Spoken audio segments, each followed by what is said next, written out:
All eyes are on Israel as they continue to make strategic moves against Iran and their nuclear program. Today I have with me an expert in this area to help unpack everything that is going on and to help you understand the times we're living in. I'm Jimmy Evans. Welcome to the Tipping Point Show.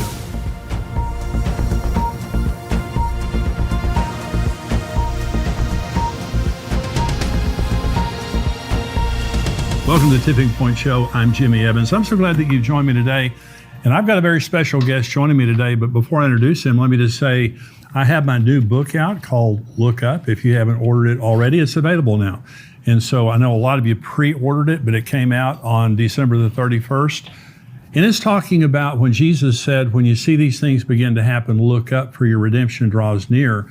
And the entire book just talks about redemption, what it means for us to be redeemed, which means everything Adam and Eve lost, we're going to get it back when Jesus returns, including a lot more. And so that's what the book is about. Very encouraging. It will talk about the end times, helping you to understand the end times, but more than that, it'll give you hope for what's just about to happen. Jesus said, when you see all these things happen, look up, but be prepared for the fact that you're about to be redeemed. So if that you haven't ordered the book, order the book. I know it will bless you. Also, we're going to Israel next November, December, and all the information there is on your screen. We would love to have you go with us. We're going to be there, I think, about 10 days of taking a tour, and it's going to be educational, inspirational.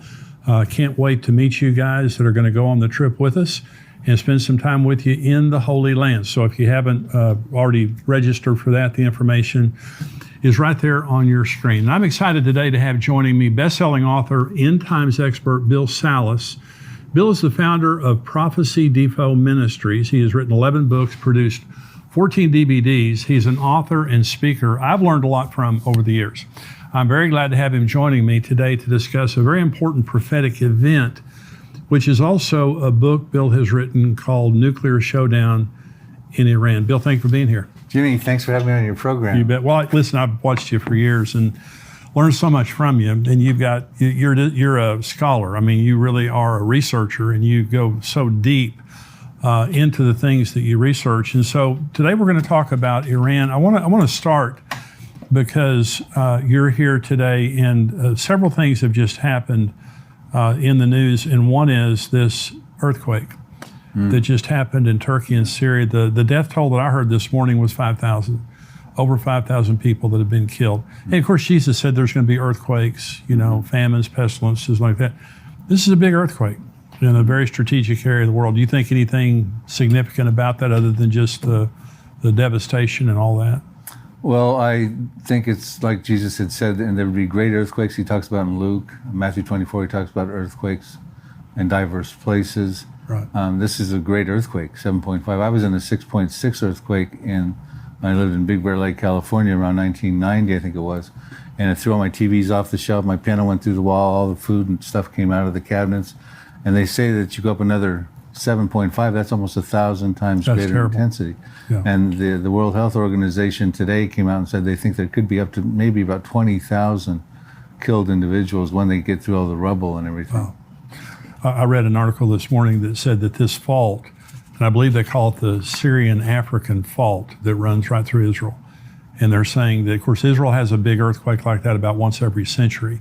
And they haven't had a huge earthquake. I think it was 1927, the last time they had one like this. So this, and of course, the Bible prophesies huge earthquake in Jerusalem, huge earthquake, the Gog and Magog war, and so, which is in the same region. So very significant. China, we had the balloon that flew over the United States.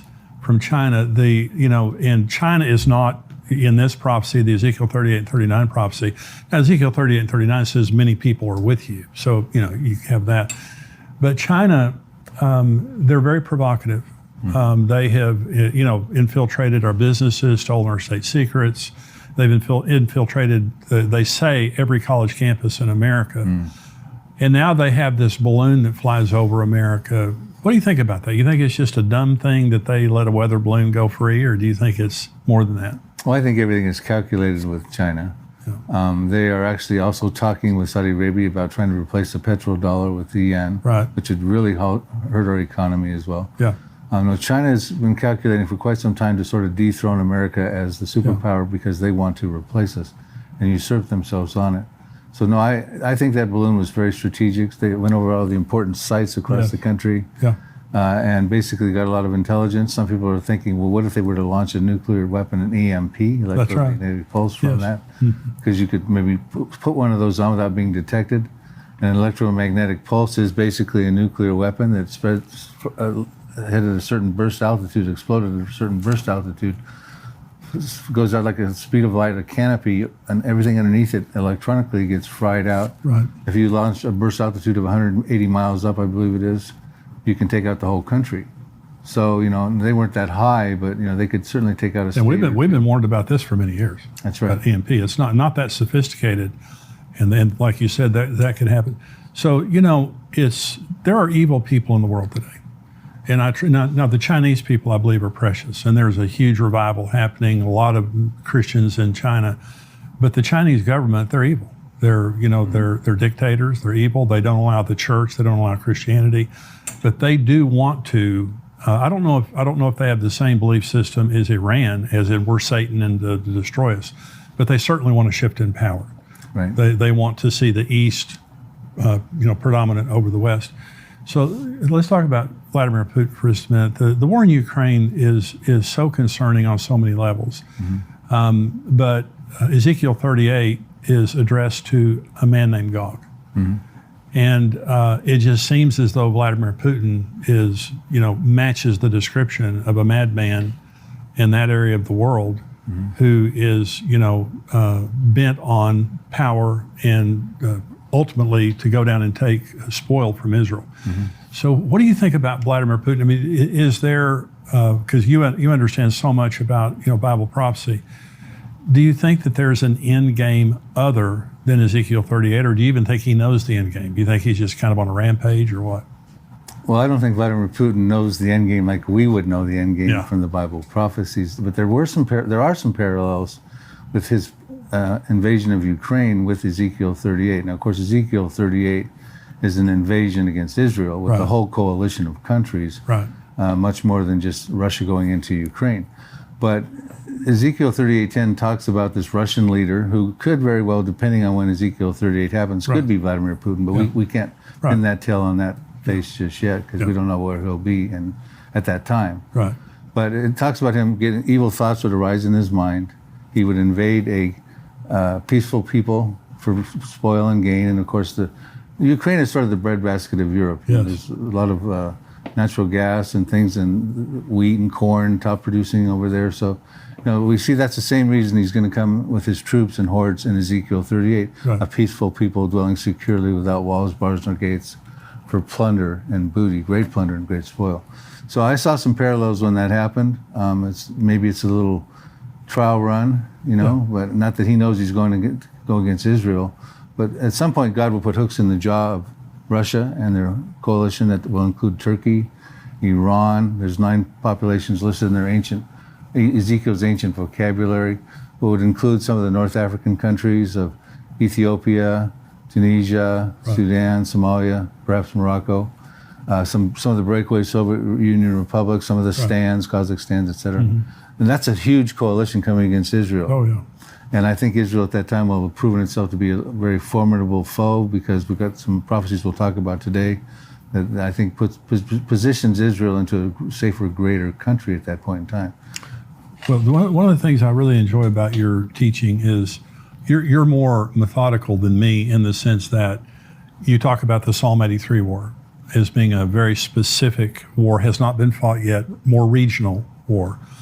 Then you talk about Elam, and that's what we're going to talk about, and which is a part of current-day Iran, about a third of current-day Iran in this prophecy of Jeremiah 49.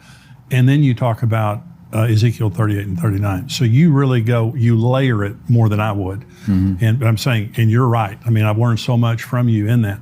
So I want to talk about, because we were talking before the show, what's unfolding right now with Iran. This has been happening for a long time. And so we're now looking at a very, very, impending crisis. It's already a crisis. And Israel is sitting there in the crosshairs. Iran is very provocative. They're provocative in the sense that they're talking about, how they're going to destroy. They've been talking about destroying Israel for many years. But this is a very public rhetoric that's going back and forth between Israel and Iran. And now Netanyahu is the president. But this nuclear showdown with Iran has been happening for many years. Why don't you talk about that and just talk about how this has unfolded? Yeah, sort of a little brief overview of history would be good, I think, for the viewers, Jimmy. And I remember Iran, let's start off with this, is the elephant in the room in the Middle East. It is the big problem for Israel, and not only Israel, but a lot of the Arab states, the Sunni states like Saudi Arabia and stuff, are also very concerned about Iran trying to spread its hegemony, as it's doing with its proxies of Hezbollah and Syria and Hamas, etc.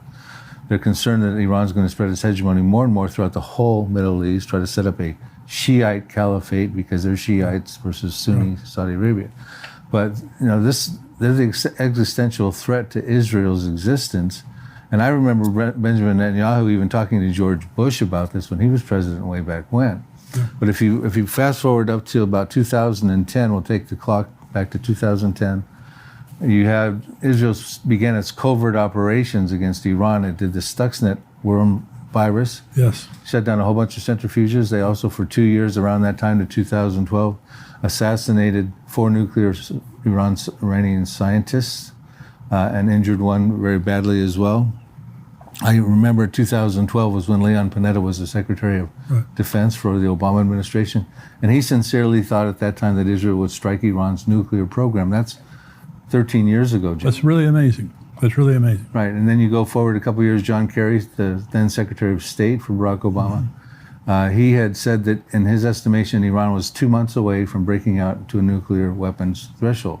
And of course, 2015, shortly thereafter, the JCPOA, the Joint Comprehensive Plan of Action treaty, was put together with the P5+1 Iran. So you had France, Britain, Russia, China, the USA, and +1 would be Germany, all came together and put together this deal.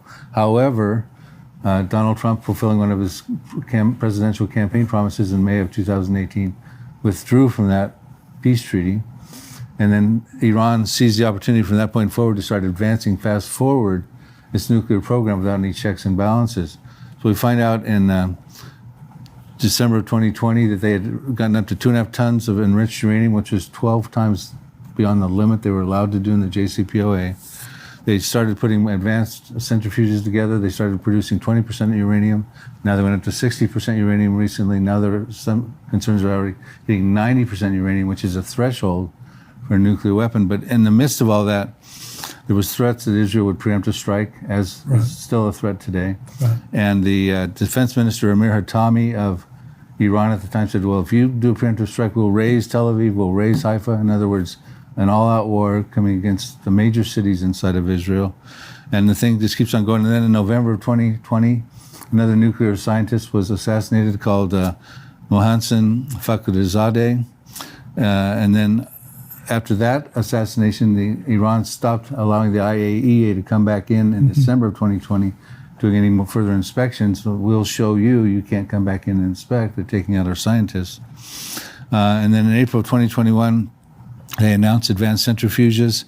And on April 11th, the day after, there was a huge explosion and a planned bomb attack in the Natanz nuclear site that they fingered Mossad had done that. And that means they had been planning that for a while to get a bomb inside of there. Shows you how incredible Israel's Mossad is to do that sort of thing.